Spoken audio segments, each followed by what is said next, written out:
ऊर्जा निर्मितीमध्ये सगळं खाजगीकरण केल्यानंतर आदान द्यायचं चाललंय ते तर उघड आहे, पण ह्या दुसऱ्या गोष्टीमध्ये त्यांचा काही डायरेक्ट संबंध आहे का माहिती नाही.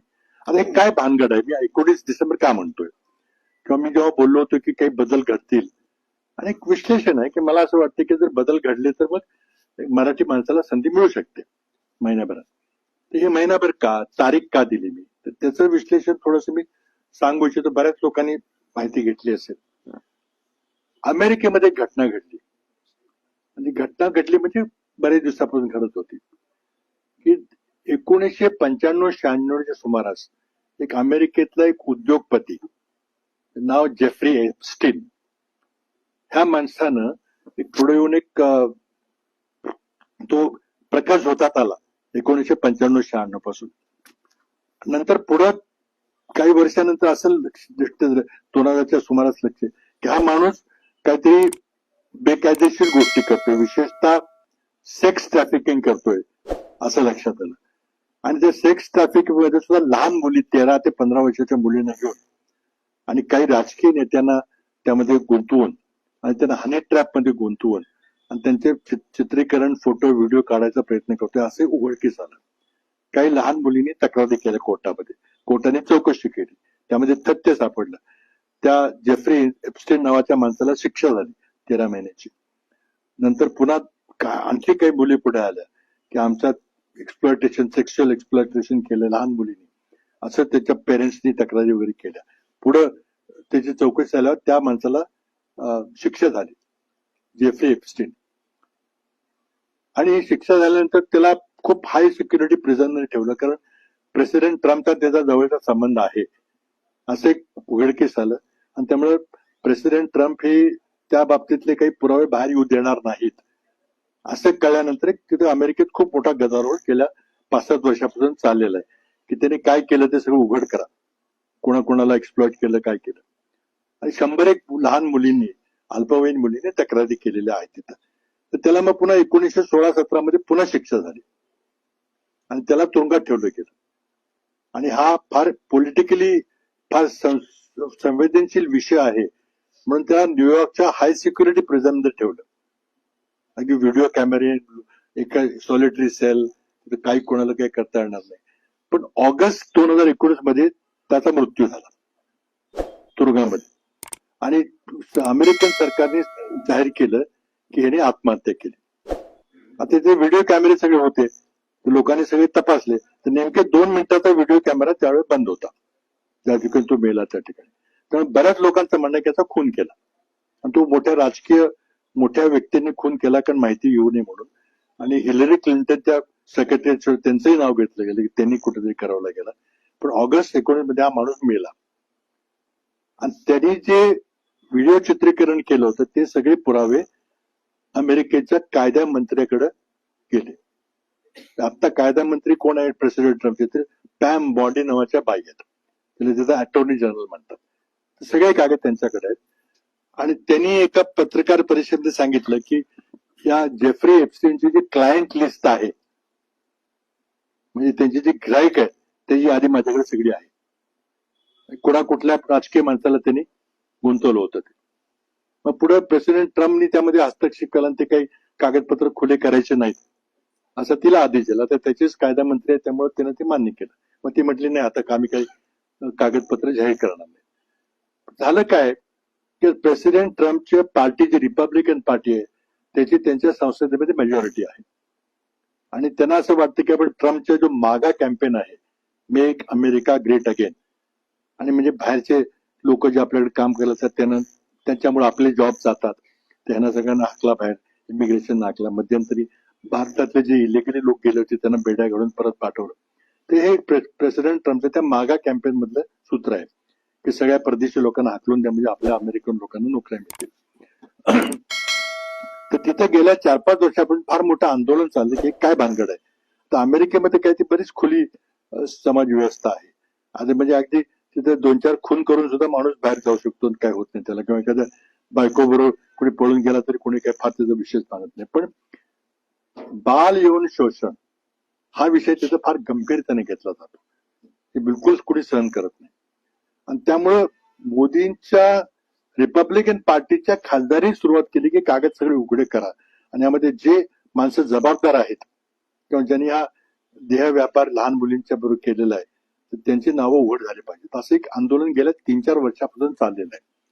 आणि आता इतकं प्रेशर वाढलं की पुढच्या वर्षी त्यांच्या निवडणुका आहेत आणि त्यामुळे जरी प्रेसिडेंट ट्रम्पकडे बहुमत असलं रिपब्लिकन पार्टीचं त्यांना पुन्हा निवडणुकीला सामोरं जायचं आणि त्यांनी प्रेशर सुरू केलं की बा तुम्ही जर हे जाहीर नाही केलं तर आमच्यावर त्याचे परिणाम होतील, आम्ही पुन्हा निवडून देणार नाही. म्हणून प्रेसिडेंट ट्रम्पच्या रिपब्लिकन पार्टीने त्याच्यावर प्रेशर टाकले की सगळं खुलं करा, तर लोक आमच्यावर शंका घेतील वगैरे.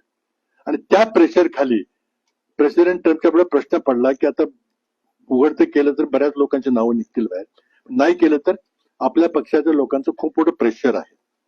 आणि या वातावरणामध्ये या गेल्या 2 महिन्यापूर्वी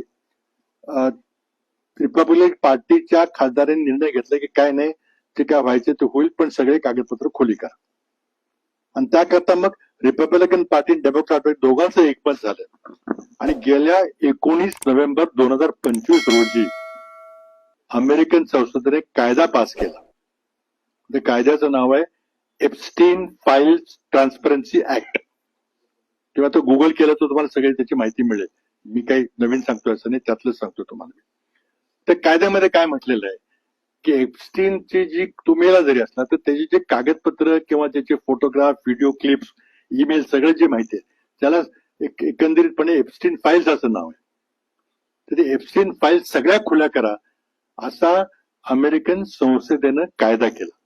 त्या कायद्याचं नाव आहे एप्स्टीन फाईल्स ट्रान्सपरन्सी ऍक्ट. आणि 19 नोव्हेंबरला राष्ट्रपती ट्रम्पने त्याच्यावर सही करून तो कायदा पारित झाला. कायद्यामध्ये काय म्हटलेलं आहे की 1 महिन्याच्या आत सगळे कागदपत्र 20 GB डेटा आहे तो, ते सगळे कागदपत्र खुले करा. त्यामध्ये पुन्हा अशी अट आहे की त्यामध्ये कुठलाही भाग लपवता कामा नये, कारण 100 मुलींचं शोषण झालं, त्यांना न्याय मिळाला पाहिजे. त्या अल्पवयीन मुली आहेत त्या 13-15 वर्षाच्या. आणि त्यामुळे किती मोठा राजकीय पुढारी असेल किंवा मोठी सेलिब्रिटी असेल किंवा फिल्म स्टार असेल किंवा उद्योगपती असेल, ते सगळ्यांची नावं बाहेर करा आणि एकही नाव गुप्त ठेवता कामा नये असं त्या कायद्यात म्हटलेलं आहे. आता त्यामुळं आणि 1 महिन्यात करा असं म्हटलेलं आहे. 19 नोव्हेंबरला कायदा पास झाला, 19 डिसेंबरला 1 महिना पूर्ण होईल. त्यामुळे 19 डिसेंबर तारीख. त्यातले आता त्यांनी काल परवा काही कागदपत्र रिलीज केले, त्यामध्ये 90,000 फोटोग्राफ रिलीज केले आणि ते आता लोकांचं तपासात चालले. 20,000 ईमेल रिलीज केले, बाकी आता होणार आहेत. तर त्यामध्ये एक अशी चर्चा तिथं सोशल मीडियावर चाललेली आहे की काही मोठ्या लोकांची नाव आहेत. कोण कोण मोठे लोक आहेत? एक बिल क्लिंटन, अमेरिकेचे पूर्व राष्ट्रपती, त्यांचा इतिहास लोकांना माहिती आहे. मोनिका लेविन्स्की प्रकरण काय झालं होतं ते त्यांचं नाव आहे. त्यानंतर बिल गेट्स, मायक्रोसॉफ्टचे मालक, जगातला सर्वात श्रीमंत माणूस, त्यांनी कबूल केलंय की मी जेफ्री एप्स्टीनची माझी मैत्री होती आणि त्यामुळे माझा घटस्फोट झाला असं बिल गेट्सने कबूल केलं. आणि ते माहिती आहे आपल्याला की बिल गेट्स आणि मेलिंडा गेट्सचा घटस्फोट झालेला आहे. त्यानंतर इंग्लंडचे राजकुमार प्रिन्स अँड्र्यू, आता सध्या जे प्रिन्स किंग चार्ल्स म्हणून जे राजे आहेत त्यांचा धाकटा भाऊ, त्याला ड्यूक ऑफ यॉर्क अशी पदवी आहे, शाही पदवी आहे. तर त्याच्यावर आरोप झाला की तो सुद्धा या सेक्स स्कॅन्डलमध्ये इन्व्हॉल्ड होता. तर त्यांनी नंतर मग ते ज्या मुलीने ते आरोप केले, नाव घेतलं की हा माणूस म्हणजे माझ्यावर त्यांनी अत्याचार, त्यांनी $15 मिलियन सेटलमेंट केली. त्या मुलीला $15 मिलियन दिले प्रिन्स अँड्रूने आणि मग तडजोड केली, बाहेर नाव घेऊ नका माझं वगैरे काय ते झालं. आणि तिकडे मग इंग्लंडमध्ये परत गेल्यावर किंग चार्ल्सने आपल्या धाकट्या भावाच्या सगळ्या शाही टायटल्स काढून घेतल्या. ड्यूक ऑफ यॉर्क म्हणून टायटल ती काढून घेतली आणि तो राजघराण्याचे काही संबंध नाही असं जाहीर केलं. आणि तो आज सामान्य नागरिक म्हणून जगतोय. आता त्यांनी काही कबूल केलं नाही, पण पैसे दिले, वस्तुस्थिती आहे. प्रेसिडेंट ट्रम्पचे खूप फोटोग्राफ तिथं त्या जेफ्री एप्स्टीन बरोबरचे आहेत. आणि त्या वातावरणामध्ये अनेक राष्ट्रांचे मोठी राजकीय व्यक्ती, मोठ्या उद्योगपती, मोठे सेलिब्रिटी हे आहेत अशी चर्चा सोशल मीडियावर आहे. त्याचबरोबर इस्रायलचे माजी पंतप्रधान इव्हॉक बेरेड आहे, त्यांचं नाव आहे. खूप मोठ्या लोकांचे नाव आहे. आता 19 तारखेला काही नावं प्रकट होणार आहेत, म्हणून 19 तारीख महत्वाची. आणि ते कोणी लपवणार नाही नाव, जे असेल ते येईल. फक्त कोर्टाने एवढं म्हटलेलं आहे की त्या लहान मुलींची नावं देऊ नका, कारण त्यांच्या आयुष्याचा प्रश्न आहे, तर तेवढंच फक्त काढून टाका. समजा एखादा फोटोग्राफ असेल तर त्या मुलीचा चेहरा फक्त काळा करा, म्हणजे मुलीचं कोण आहे ती ओळखली जाणार नाही. ते स्वाभाविक आहे. आपण कधी इथं भारतात देखील आपण अशी काही घटना घडली बलात्काराची तर आपण आयडेंटिफाय करत नाही कोणाला, कारण ते आयुष्यभर तो मग कलंक राहतो. ते सोडून एकाही माणसा त्यात कायद्यात म्हटलेलं आहे. आणि तुम्ही आता गुगल जर केलं, एप्स्टीन फाईल्स ट्रान्सपरन्सी ऍक्ट म्हणून जर गुगल केलं तर सगळी माहिती तुम्हाला आता सहज मिळेल. आणि त्यामध्ये अगदी म्हटलेलं आहे की किती मोठा व्यक्ती असला कुठल्याही देशातला तरी त्याचं नाव लपवायचं नाही, का त्या मुलींना न्याय मिळाला पाहिजे. आता तिथल्या सोशल मीडियावर चर्चा अशी आहे की भारतातली काही नावं आहेत, तर ती नावं आहेत. आता आहेत नावं, तर मी एवढं बोललो होतो की त्यातली 3 लोक आजी माझे खासदार आहेत भारतातले. 3 लोकांचे नाव आहेत. आता कोण आहेत ते 19 तारखेला कळेल असेल तर. आणि मग जर त्याचा तर मोठा परिणाम भारताच्या राजकारणावर झाला, अगदी मोठा म्हणजे वरच्या पातळीवर, तर मग बदल होऊ शकतो.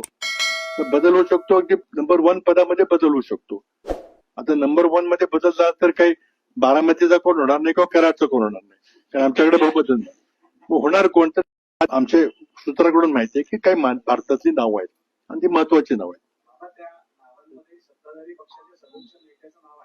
आता बघा, मी काही आधी तोंडाने बोललेलो नाही काही, कारण हे करणं योग्य नाही. पुढे माझे भांगड काहीतरी आब्रू नुकसानी दावावर करतील काहीतरी. पण मी एवढंच म्हटलं की मराठी माणूस होऊ शकतो. आता कसं होईल? 1 नंबर तिथं पद मोकळं झाल्याच्या होईल का?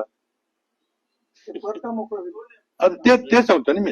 आता हा तर्क आहे की होऊ शकतं म्हणून. समजा ते त्याच्यामध्ये नसतील तर ते पद मोकळं होणार नाही होणार, मग नाही होणार. नसतील तर ठीक आहे. मी म्हणतोय की होईल असं म्हणतोय माझं. आता ते तर्क आहे. कसा तर्क आहे की होणार भाजपचाच, आमचं तर काही होणार नाही कोणी इंडिया आघाडीचं वगैरे.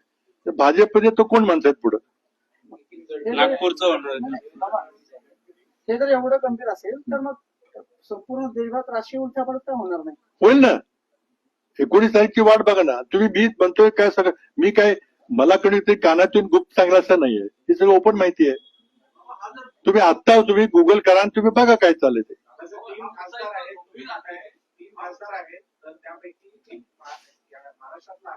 नाही, हे बघा, मी जेवढं बोललो तेवढं माझ्या तोंडात शब्द काढू नका. मी काय म्हटलं की त्यामध्ये आजी माझी 3 खासदारांची नावं आहेत. आजी माझी 3 खासदार, म्हणजे खासदार असतील किंवा आणखी त्याच्यापेक्षा मोठ्या पदावर असतील. खासदार तर आहेतच ना, आणि होते एक होते आणि 2 आहेत. त्यामुळे ते आता 19 तारखेची वाट बघूया. मग तर नाही, ते तर आपण कधी आंतरराष्ट्रीय पेपर वाचत नाही. अमेरिकेत काय चाललं त्याच्यात तुम्ही कोणी दाद घेत नाही. त्याला आता काय करायचं? आपली वाचन संस्कृती काय झाली आपण बघतोय. सोशल व्हॉट्सअपवर बघून आपण सगळे ठरवतो. पण म्हणून मी सांगतो ना, तुम्ही गुगल करा ना.